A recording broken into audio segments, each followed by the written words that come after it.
You know what? Jimmy Garoppolo and Ryan Tannehill, he threw 8 passes in a game. What is this, 1974? Hey guys, what's up? My name is Anthony, and welcome to another edition of B&A Sports Talk.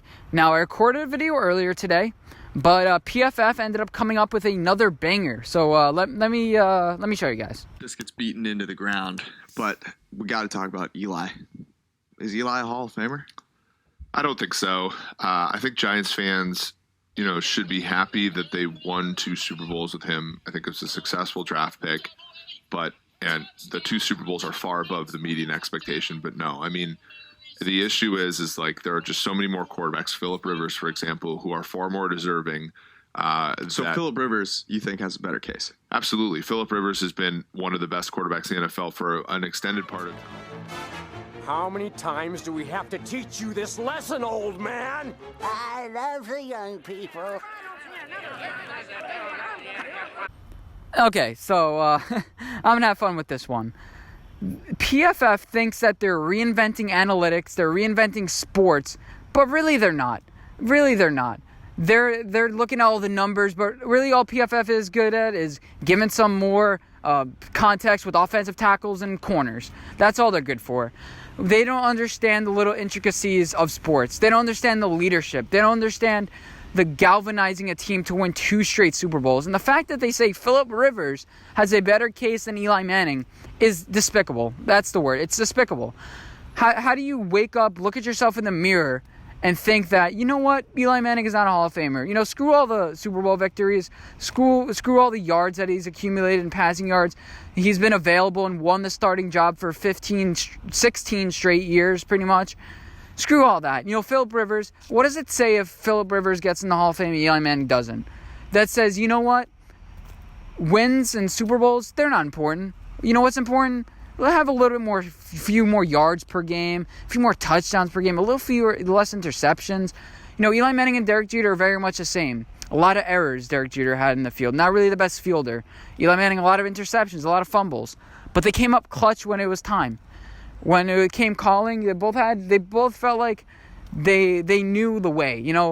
Eli Manning had that storybook ending with the Dolphins. Not really quite Peyton Manning-esque. Derek Jeter eliminated from the playoffs. The first game he's ever eliminated from the playoffs he played, he had a walk-off in his last career game in Yankee Stadium. Both had some flashy stars behind them that were never really successful. Odell, Alex Rodriguez, but both never controversial. Both a model of consistency, never really getting injured, besides Derek Jeter that one time.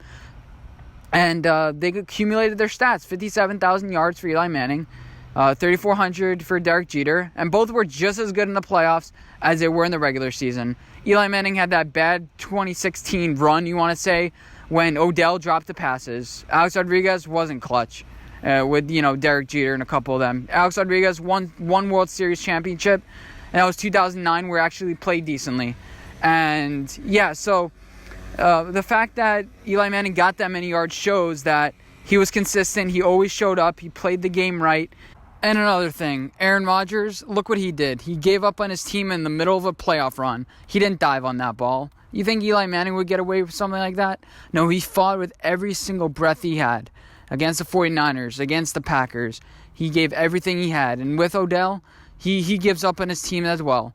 He doesn't really fight, and I thought him and Baker Mayfield were supposed to be the next greatest connection. Eli Manning and Odell were something to be cherished. And now that he's not with Eli Manning, it's not really that great, is it? I saw somebody on Twitter today say Joe Flacco should be a Hall of Famer if Eli is. Well, he went on 1 Super Bowl run, and he beat the Patriots. Whoa. Oh, yeah, he were pretty much as done the same time as Eli, even though Eli Manning is 4 years younger, only won 1 Super Bowl, and is constantly getting injured. Eli Manning, again, never injured. Ryan Tannehill, he's overly impressive, right? Well, Ryan Tannehill won 2 games. Eli Manning won 4. He did it twice. And who did Ryan Tannehill beat? Oh, he beat the Patriots, who just lost to Miami. Oh, and he beat the Ravens, who struggled on offense and only scored 6 points. So, I don't know what you want me to tell you. Eli Manning went to Green Bay, went to San Francisco, went to Green Bay again. Went to Green Bay when it was negative 6 degrees.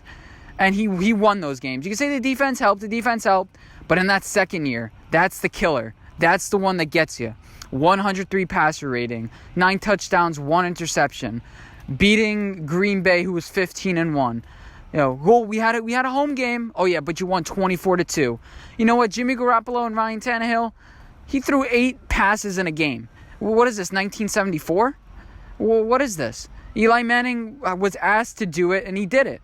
You know, he had help with the run game, but throwing it 8 times. Ryan Tannehill threw it 14 times one game. Derrick Henry single-handedly won that game. Now, Ryan Tannehill is impressive. You know, I'm not saying that, but he won twice. He won 2 games. Eli Manning won 4 in way hostile environments, and he beat the 18-0 Patriots. Nobody was expecting us to win that game.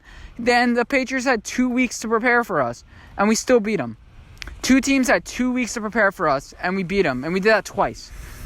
And that's what I love about Eli Manning. He's not really going to be a showman, not really going to, put up in your face, we did this, we did that. And I can go on and talk about all the memories Eli gave us, like the Mario Manningham dime or the David Tyree catch, all the ones that we know. But what I love most about Eli is that he doesn't even care about all this Hall of Fame stuff. He really doesn't. He can rest assured now that he gave everything that he could, and there's nothing more that he wanted to accomplish. He didn't care about the individual awards like the MVPs, the Pro Bowls. He cared about his team winning. And the same thing with Derek Jeter. He didn't have any MVPs. He was never the best player at any given moment. He can go on now, Eli Manning, and do whatever he wants to. And I bet he will be successful at it because he'll bring the same mindset. Teamwork, dedication, everything he learned from football. He can enjoy his kids. He can go on and, watch his kids grow up and succeed. He can become the next great, chef of the world. He can be the next Gordon Ramsay or something. Or he can, join American Idol or something and become the next great singer. Can he actually join American Idol? I think you have to be like 40 or something. Well, that's like the age limit. Yeah, he can even join American Idol if he wants to. And he doesn't care about all this Hall of Fame debates. And as much as you want to be on Twitter and typing all this stuff, he doesn't care about you. And that's what I love. PFF, they can say all these things about numbers and stats, thinking they're the next great geniuses of the world. And, you can have Eli Manning just sitting back and laughing. And that's what I love about Eli. It was kind of sad to see the way he went. It's kind of sad seeing him as a backup, but it's definitely better than being 0-16 this year and losing. We have a little bit of a future. We have a little bit of a transition. I think there's a legitimate debate whether Eli Manning is a first ballot Hall of Famer or whatever. You can make that argument, but I don't have enough time and that much energy to debate people who don't think Eli Manning is a Hall of Famer. They're just haters. They're Giants haters. They're just trying to get attention, and I guess I'm giving it to them. But I don't really know. I think it's fun. And hope you guys did enjoy this video. Let me know about your opinions about Eli Manning. Can Daniel Jones... what's realistically Daniel Jones's threshold to being successful? Whatever. I don't really care. Eli Manning, he beat expectations. I saw a stat, 54% against the spread for his career. That's like fourth in the league for that span of time. And yeah, so hopefully you guys did enjoy this video. And let me know what you guys think. And I'll see you guys in my next one. Bye, guys.